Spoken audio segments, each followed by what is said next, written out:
The topic of this video is interestingness measures chi-square. Okay, so in our last video we have seen another interestingness measure called lift. Okay, and if you remember, we had discussed that time that while generating association rules, sometimes support and confidence are not enough to find interesting rules. So that means support and confidence sometimes leads to association rules which are uninteresting. That means lack of interestingness. So in that case, we rely on measures like lift and chi-square to find more interesting rules. All right. So we'll see now how this chi-square works.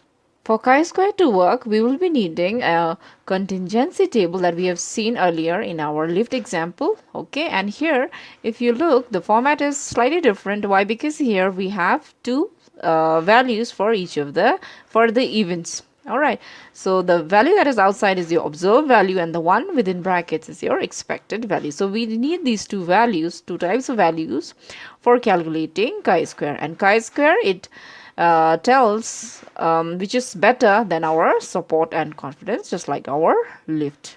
All right, now with this kind of table, we can calculate chi-square, which is equal to summation. If you look here, it is equal to summation of observed minus expected. That means the two values, observed minus expected, square of that divided by expected. Okay, so this is the formula for finding out the value of chi-square. And then after putting that formula, we'll get the value, and the value will follow these rules. If your chi-square, after calculating, you find it equal to 0, that means the two events are independent. Like for this event, we have discussed that this is B for playing basketball, C for eating cereal. That means there is no relationship between playing of basketball and cereal. Okay, so it cannot be related. And when the value after calculating, if you find that greater than 0, so that means there is some connection between the events. That means it can be associated.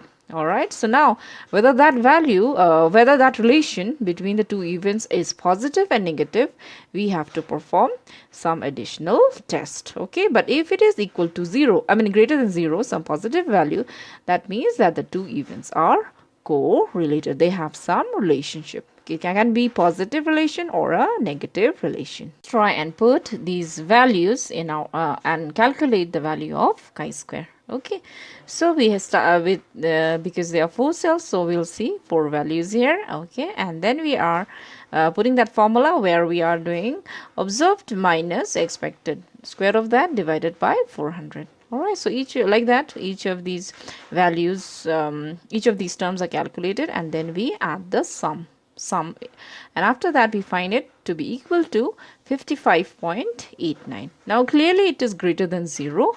Okay, now greater than 0 means they are correlated. Now when they are correlated, when they have dependence on each other, that can be either negative or positive. Okay, so now here in this case it is negatively correlated. Why do we say so? Because we see that the expected value, expected is what?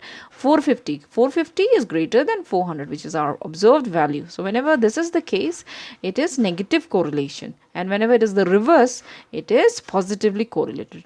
So here we say because of this pattern, we say that B and C are negatively correlated. Now negative means if you increase one, the other one will decrease. If you increase playing basketball even, then you will see that less of eating cereal, and if you increase more of eating cereal, you see less of playing basketball. Okay, so that is what chi-square, the value after generation of chi-square is telling us, that is giving that info of negative correlation between B and C. So we have seen lift and chi-square, how they help us in giving us interestingness in a rule. That means whether the events are related or not, whether it is positive, negative or independent. Okay, but let us if you look carefully, let us see carefully, then we have to figure out whether they always are the reliable measures, whether they always give good results. Okay, so Sometimes that may not be true, and that we will come across when we have to deal with what is termed as null transactions. Now, to understand null transactions, we'll have to look at a contingency table which looks like this. Now, these contingency table, if you see, you will find values like this. The transaction having common B and C is 100, whereas the transaction not having B and C is, see, 100,000. So look at the contrast, okay? And if not just that, if you see transaction number of transaction having B and not having C is 1,000, and if you look at the number of transaction not having B and having C is 1,000. So compared to the transaction having B and C, and if you compare that with transactions not having either of these and not having both, is too many, which clearly indicates that most of the transaction don't have this common B and C. Okay, so and if you look at transactions, null transactions, here if you see, they neither have B, basketball player, or nor have eating cereal. So when we come across tables like this, when we have to deal with a lot of null transactions, okay, transactions which are null, and the actual transactions are very less compared with the null ones. So in those cases, we might come across a situation where lift and chi-square will not yield good result. So in cases like this, okay, you can see here they are saying the same thing again, that if BC is just 100, if you see the common transaction, it is just 100, whereas it is much rarer than B and not C, it is 1,000, and not B and C is 1,000. The vast difference. And if you look at null transaction, that means not C, not B, it is immense. I mean, the difference is very vast. So in that case, when the number of transaction having the actual events are very less, in that case, lift and chi-square may not give the right result. Okay, so in data set like this, where there are very less chances of B and C happening together, and if you try to calculate lift of B and C here in the cases like this, where we have plenty means immense number of null transaction, it will give us 8.44. That means higher than 1. If you look at the lift value, you'll see it is greater than 1, which shows that it has to be positively correlated.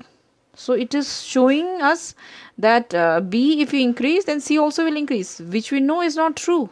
We know there is a negative correlation here. So here, because of this kind of too many null transaction, and as we have predicted that it is going to give us wrong result, it is showing you positive correlation, which is not true.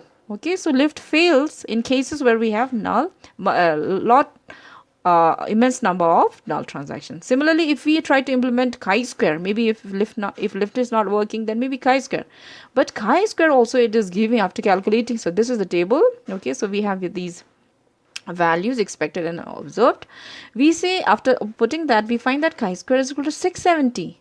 Okay, and because observed is greater than expected, okay, we again see here positive correlation, which is again not true. So so from this observation, what do we summarize is that whenever we have tables like this in which too many null transactions or too many transactions having either of this negative event compared to the actual event, if the number is too less, too rare, so in that case we say that lift and chi-square, they may not be the good measure. Okay, thank you.